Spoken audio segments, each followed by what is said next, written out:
রেলে একটা মেয়ে যাচ্ছে ইন্ডিয়াতে, তার নিকাব খুলে ফেলা হলে কেউ কিছু করতে পারলো না। ওরা জোরে জোরে বলছে, বল বল জয় শ্রীরাম বল, তারপর ছাড়বে না। নাউজুবিল্লাহ মিন যালিক। বল জয় শ্রীরাম, তারপর ছাড়বো তোকে। বল মোদিজি কি জয়, তারপর ছাড়বো তোকে। চিন্তা করছেন আমরা কোন জায়গায় আসছি?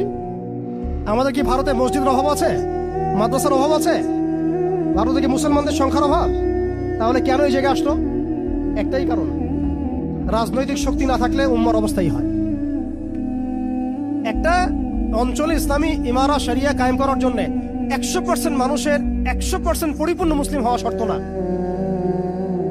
জি, বরং একটা অঞ্চলের মানুষের মধ্যে যদি মুসলিমের মানুষও একদম খালেস মুখলেস হয়, মুত্তাকি হয়, পরহেজগার হয়, ইমানদার হয়, একদম সিরাতের আদলের সব সুন্নাহগুলো মেনে চলে, ওই গুটি কয়েক মানুষের দ্বারা ইনশাআল্লাহ একটা বড় অঞ্চলে খেলাফা প্রতিষ্ঠা করা সম্ভব। আমি একটা এক্সাম্পল দিচ্ছি, আমি আমার আউট অফ হেডস কথা বলছি না। মদিনা রাষ্ট্র যখন কায়েম হয়েছে, আমাদের কি মনে হয় মদিনার 100% মানুষে মুসলিম হয়েছিল? কখনোই না। মদিনায় আনসার সাহাবী তারা মুসলিম ছিলেন, আওস ও খাজরাজ গোত্রের, হিজরত করে গিয়েছেন মুহাজির সাহাবীরা। এতটুকু ইসলাম, এতটুকু মুসলিম আমাদের। বাকি বহু অংশে মুনাফিক, আব্দুল্লাহ বিন উবাইর অনুসারী।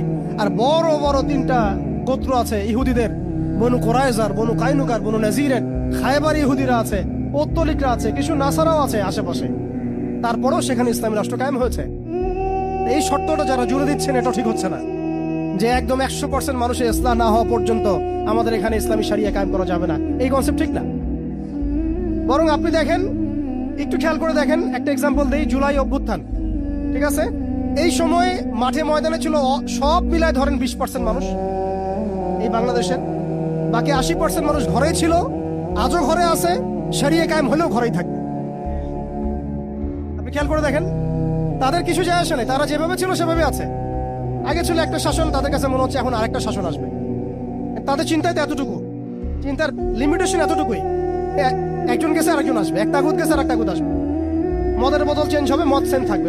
আমি এই পয়েন্টটাতে একটু সময় নিয়ে নিলাম। দেখেন ভারতের অবস্থাটা আমাদেরকে খুব পীড়া দিচ্ছে। ভারতের অবস্থা আমাদেরকে অনেক পীড়া দিচ্ছে না? এটা দেওয়ার পরেও কিন্তু আমি কিছু করতে পারছি না। এটা যদি আল্লাহ না করুক, আল্লাহ না করুক, যদি এটা বাংলাদেশে হয়, আল্লাহ না করুক এটা যদি বাংলাদেশে হয়, তখন আপনার ফতোয়া কি হবে, আমাদের ফতোয়া কি হবে? এটা আমাদের এখন স্পষ্ট করা উচিত। এবং যেটার আশঙ্কা আমরা করি, সেটার প্রিপারেশন কেন আমরা নিব না? যেটার আশঙ্কা আমরা করি বা যেটা আমরা বুঝতে পারছি এটা হতেই পারে, অসম্ভব কিছু না, তাহলে তার প্রিপারেশন আমরা কেন রাখবো না? এটা আমার প্রশ্ন আর কি। ভারতের মুসলিমরা কি কখনো ভেবেছিল আজকে থেকে 10 বছর আগে এমনটা হবে? ওয়াকফ বিলের মাধ্যমে আমাদের সব সম্পত্তি তারা গ্রাস করে ফেলবে, কেউ কি ভাবছে? আচ্ছা, আমাকে একটা প্রশ্নের উত্তর দেন।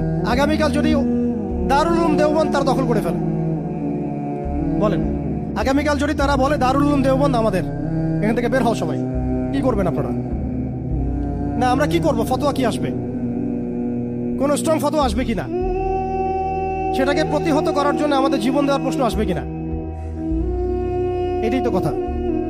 যদি হ্যাঁ হয়, তাহলে আজকে আমরা ভারতের মুসলমানদেরকে মৃত্যুর হাতে ছেড়ে দিচ্ছি কিভাবে? আর যদি না হয়, তাহলে তো কিছু বলার নাই।